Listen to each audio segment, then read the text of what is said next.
കിട്ടിയ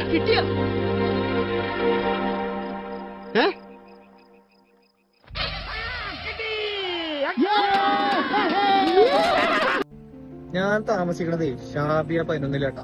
ഞാൻ ഇപ്പൊ വീഡിയോയിൽ കാണിച്ചില്ലേ, നമ്മള് ഇവിടെ എല്ലാവരും പാർക്ക് ചെയ്യാറുണ്ട് സെന്ററിലും സൈഡിലൊക്കെ ആയിട്ട്. അപ്പം മിഞ്ഞാന്ന്, അതായത് 19-ാം തീയതി രാത്രി എന്റെ ഫ്രണ്ട് വണ്ടി പാർക്ക് ചെയ്തിട്ട് റൂമിലെത്തി. ഞങ്ങൾ റൂംമേറ്റ്സ് ആണല്ലോ. അവിടുന്ന് ഒരു 1-2 മണിക്കൂർ കഴിഞ്ഞപ്പോത്തിന് നമുക്ക് ഫൈൻ അടിച്ചു. അപ്പൊ നോക്കുമ്പോ 500 രൂപയാണ് ഫൈൻ അടിച്ചിരിക്കണത്. അപ്പൊ എല്ലാവർക്കും ഒരു സംശയം ഉണ്ടാവും, സൈഡിൽ പാർക്ക് ചെയ്ത ഫൈൻ കിട്ടോ, സെന്ററിൽ പാർക്ക് ചെയ്ത ഫൈൻ കിട്ടോ, അതേപോലെ എന്താ പറയാ ഹാൻഡിക്യാപ്പുകളിൽ പാർക്ക് ചെയ്ത ഫൈൻ കിട്ടോ എന്നുള്ളത്. അപ്പം ഉറപ്പിച്ചോളി, എല്ലാവർക്കും ഫൈൻ കിട്ടും. നിങ്ങൾ സെന്ററിൽ പാർക്ക് ചെയ്യാതിരിക്കുക. 500 ദിർഹംസിൽ നമ്മുടെ 35% ഡിസ്കൗണ്ട് കഴിഞ്ഞ് കഴിഞ്ഞാൽ ബാക്കി 325 എന്തായാലും അടക്കേണ്ടി വരും. അപ്പൊ മാക്സിമം എവിടെയെങ്കിലും നല്ല പാർക്കിംഗ് കിട്ടും നോക്കുക, അതല്ലെങ്കിൽ കച്ചകളിൽ എവിടെയെങ്കിലും നിർത്തുക. കച്ചന്റെ ഉള്ളിൽ കയറിയിട്ടൊന്നും എന്തായാലും ഫൈൻ അടിക്കണില്ല. വെറുതെ നമ്മൾ നയിച്ചുണ്ടാക്കുന്ന കാശി കൊണ്ടേ കളയണ്ട.